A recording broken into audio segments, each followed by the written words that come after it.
Transformers, robots in disguise. Are they in disguise or in the skies?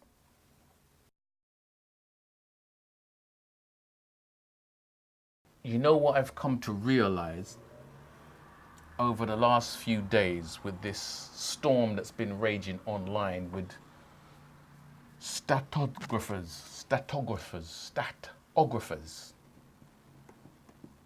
You know, these people that study the stats and based upon the stats tear down or fire down or praise these machines based upon stats, even though they've never ever taken a picture with, never even held in their hands. They judge based upon stats, which I think is a big mistake. You know, everybody's got to do what they do, and everybody, you know, there's space for everyone because there's, as I always discuss, there's lots of different types of photographers and media people, multiple media people. There's space for everybody. And what I'm realizing more and more, you know, in coming out of the brand war thing, stepping aside from it, you know, and seeing the big picture, you know, with the dolphin feed fest, which we spoke about last episode, is that all the machines, all the cameras have their place in the big so-called scene, the big worldwide space, photography space. They all have their place and they all have something that they're good at, all the brands. And it would help us to extract ourselves from the trap that we find ourselves in of fanboyism, I think, if we took time to recognize or try to recognize some of the great or areas where other brands, other than the brand that we have, shines. You know, I think there could be a healing amongst photographers, you know, who spend so much time fighting and defending my ends like it's some street battle or some football team. We could heal that rift and maybe start moving forward as a collective more. Yeah? If we could bring ourselves to recognize and say verbally, you know, like when you go to one of these Alcoholics Anonymous and you've got to say, I'm an alcoholic, and you've got to stand up and say, and it does something, it releases something. I think we could learn something from that and actually grow and develop by doing some of that ourselves as photographers and media people. I don't really see videographers struggle so much like photographers do over brands. I don't really see it. It might be there, but I don't see it.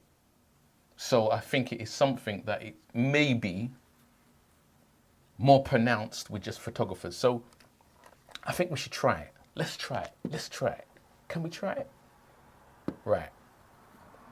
Let's start. Think of a brand that you do not use. A rival brand maybe. And since I shoot Canon, I'm going to start with Nikon. Yeah? And we're going to call it Nikon. It shall be known as Nikon henceforth, no longer Nikon, because that's not what it's called. Okay? So let's get onto the same page. Nikon. All right. Let's say this. Nikon have the best DSLR in the D850 that's ever been made. See? Didn't hurt. Didn't hurt. Let it off my chest. Nikon have the best DSLR in it, D850 that's ever been made. Try it. If you shoot anything other than Nikon, say it. Make a video and say it. Let's get real. This is practical application. Yeah? Okay, let's move on. What's next? Sony. Sony have the best mirrorless camera, mirrorless system of all the brands, full frame, out there right now that's ever been made. Sony is running it. It's a brilliant system that they got. Yeah? Let it all go. We're letting it all go. Letting it all out. We're only speaking truths. Not making stuff up. We're just going to speak truths. Okay? What's next? Fuji. Fuji have the best tactile, touchy-feely, ergonomic, street level camera that's got its nice little niche. The best touchy-feely camera, mirrorless, ever made. The best. Have that in your hand and all those dials, and it just feels like old school photography, which is what photography was all about in the first place. But it's brought into a modern context. Fuji. Yeah? We're letting it all out. It's all coming out. And you notice when you start doing this, you'll start to feel love towards the other brands. That's what this is all about, right? Who's next? Who's next? Panasonic. Panasonic have the best micro four thirds. Is it micro four thirds? Micro four thirds image stabilization system for filming of all the brands. It is the boom, the lick, the props. It's the one, the shizzle. Panasonic, Adem, Guanchu Panasonic. Yeah? We're letting it all out. The brands. We're pointing out the best in each brand and the areas what is really good about them. And I want you all to try this. Let's all try this, because this will only work if we all try this. Yeah? Who's next? Who have I left out? Pentax. Pentax have the best, most photography-focused user base who don't care about nothing or no one. They don't care about no new technology, IBIS, mirrorless, and all that kind of stuff. Backside illumination. They just care about taking photos and using the system and just not worrying about battling with people online over foolishness. So they're more family orientated and just out there loving, doing the art of photography, which is what it's all about in the first place. Yeah? We're touching base with all the brands today so that we can get over this battling over brands, which one is better and which one is not better and which one is this and they've all got something that they're really good at. So we're trying to identify that and admit it and put it out there so we don't have to fight and battle. Canon. Yeah, I left Canon till last because Canon is what I shoot. Canon have the best focusing system for video in their dual pixel autofocus with their flippy screen, flippy touch screen that you can use for vlogging.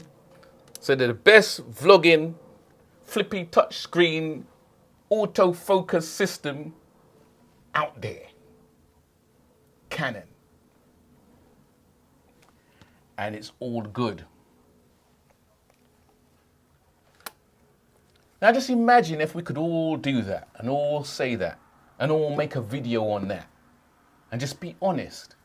I mean, I've left out some of the other brands. Have I left out some of the other brands? Some maybe smaller brands. But I just wanted to focus on the main ones that we seem to be battling all the time. Leica. They have, what does Leica have? They have the most beautiful works of art, what we would call cameras, but they're actual works of art. They're, when you look at these things, they're like pieces of jewelry. They're like something that should be in a museum themselves. They just look so creatively designed and feel so great in the hand, and cost a bomb, but they have the best looking, feeling pieces of art gear to make their art with. Letting it all go. Letting it all go. We don't have to fight. It's all about love. It's all about creativity. Let's release ourselves from the brand ambassadors. Let's release ourselves and focus on our photography, our art. Irrespective of what machine you use, what brand you use, because what you're using is good and what I'm using is good. It has downsides. There are downsides to every machine. There's no such thing as a perfect camera. It is what it is. It's time to move forward and leave the fighting behind. So when the next release comes, the next camera release, whether it's a Canon mirrorless or somebody else releases something, we're not going to see this madness that we see every time there is a camera release. That's a thing of the past. We're going to leave that behind now. We're going to leave it behind. We know when the new camera comes out, it's not going to be perfect, but some people who want to use that are going to buy it. Some people who it's not for, are going to leave it alone. Yeah? Let's see what happens. I'm looking forward to seeing some of you lot's videos of releasing this anger and energy, never to pick it up again. Yes? We're the ones losing when we do that. Yeah. Listen to that old school sound. Beautiful.